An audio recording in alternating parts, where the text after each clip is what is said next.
দেখুন, আজকের যে বিষয়টা খুব সিম্পল না, কিন্তু এটা শুধু সামাজিক বিষয় না,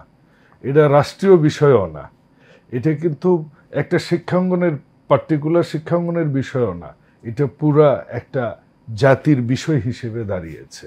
যেটি বললেন আজকের যে দৈনিক জনকণ্ঠের যে যুগান্তরের যে উদ্ধৃতিটা আপনি দিলেন, সেটি হচ্ছে এই যে গতকালকের যে ঘটনাটি, স্যারও বলছিলেন যে লাকি নামে যে মেয়েটি, উনি যে কোন প্রেতাত্মার এটা আমরা সবাই জানি। সেই শাহবাগের সৃষ্টি কিভাবে হয়েছিল ইমরান এইচ সরকার, এবং সেখান থেকে আওয়ামী সরকার এবং ভারতীয় মিডিয়া তাকে কিভাবে প্রভাবিত করে আমাদের শাহবাগটাকে আমাদের জাতীয় ইতিহাসে কতটা একটা ঋণাত্মক প্রভাব ফেলেছে, এটি আমরা সবাই জানি। কাজে এটি প্রমাণিতই শুধু না, গতকালকে যখন আমরা দেখি একজন পুলিশকে আক্রমণ করছে একজন নারী, এবং সেটা অধ্যত্বপূর্ণ,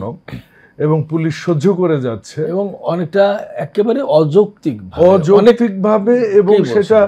একটা পার্টিকুলার টার্গেট নিয়ে। দেখুন, এই মেয়েটি লাকি, আপনি যদি তার ফেসবুকে যান, দীর্ঘ আন্দোলনের সময় কিন্তু উনি অনুপস্থিত,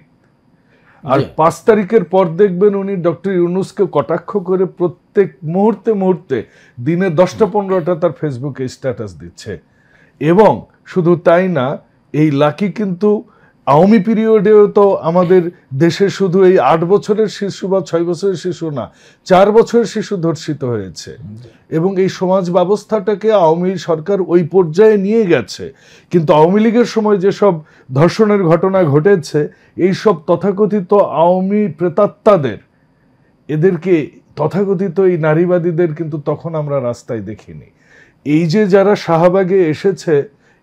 এটা কিন্তু ছিল একটা পরিকল্পিত, এবং ইউনূস সরকারকে এবং এই দেশের বর্তমান রাজনৈতিক পরিস্থিতিকে অস্থিতিশীল করবারই একটা অপপ্রচেষ্টা ছিল তাদের।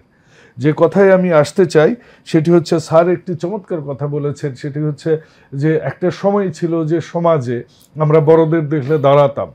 দূর থেকে সালাম দিতাম, আমরা শিক্ষকদের দেখলে সাইকেল থেকে অনেক দূর থেকে নামতাম,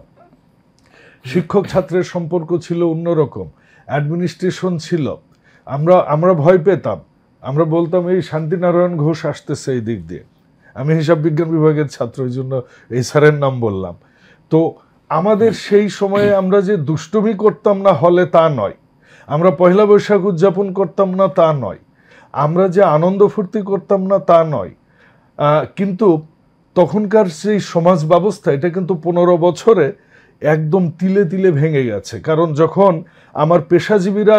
নষ্ট হয়ে গেছে, গুটি কয় মানুষকে নিয়ে আমার পুলিশ বিভাগ নষ্ট হয়ে গেছে, 15 বছরে পুলিশ বিভাগের নষ্ট হওয়াটা তো আপনার 5 মাসে ঠিক হবে এটা আশা করতে পারেন না। আপনার প্রশাসন নষ্ট হয়ে গেছে, আপনার সামরিক বাহিনীতেও আপনি দেখেছেন আয়নাঘরটা নিয়ে কিভাবে ডিজিএফআই জড়িত ছিল, এনএসআই নষ্ট হয়ে গেছে, সাংবাদিকরা, গুটি কয়েক সাংবাদিক, তারা মিলিয়ন মিলিয়ন ডলার ইনকাম করেছে, তারা মাফিয়া চক্রের সদস্য ছিল,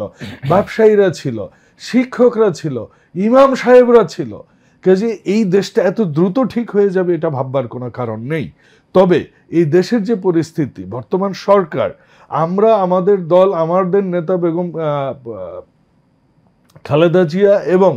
আমাদের বর্তমান ভারপ্রাপ্ত চেয়ারম্যান জনাব তারেক রহমান প্রাণপণে চাচ্ছেন আমরা যে ইউনূস সরকারকে আমরা সর্বতোভাবে সহায়তা করে একটা দেশটাকে স্থিতিশীল অবস্থায় রেখে, যাতে করে আওয়ামী ফ্যাসিস্ট চক্র কোনো সুবিধা নিতে না পারে, এবং যেসব অন্যায় হয়েছে সেগুলির সুবিচার প্রতিষ্ঠা হয় এবং ন্যায় বিচার যেন প্রত্যেকে পায়। এই ব্যবস্থাটার জন্য আমরা সর্বত সহযোগিতা করার চেষ্টা করছি। কিন্তু আপনি দেখবেন যে এই সরকারের কিছু কিছু মানুষ বিভিন্ন রাজনৈতিক দলের সাথে জড়িত। এটাই স্পষ্ট যে ছাত্রদেরকে নিয়ে আমরা, এরা এখন আর কেউই ছাত্র নয়, মানে সেই এনসিপিকে নিয়ে আমরা যে জিনিস দেখি, কিছু অংশে সরকারে, কিছু অংশে বাইরে, এই যে একটা হযবরল অবস্থা, এখান থেকে সবকিছু থেকে পরিত্রাণের আমার মনে হয়েছে যে একটি সেটি হচ্ছে জনগণের হাতে ক্ষমতাটা দিয়ে গণতন্ত্রটাকে পুনঃপ্রতিষ্ঠা করার, এবং জনগণকে ভোটাধিকারটা ফেরত দিয়ে, জনগণের হাতে ছেড়ে দিয়ে, জনগণ যেন এটাকে দেশটাকে জনগণের প্রতিনিধি দ্বারা, সত্যিকারের প্রতিনিধি দ্বারা যেন পরিচালিত হয়, সেরকম একটা সিস্টেমে না আসা পর্যন্ত আমার মনে হয় আওয়ামী ফ্যাসিস্ট চক্র সবসময় সুবিধা নেওয়ার চেষ্টা করবেই।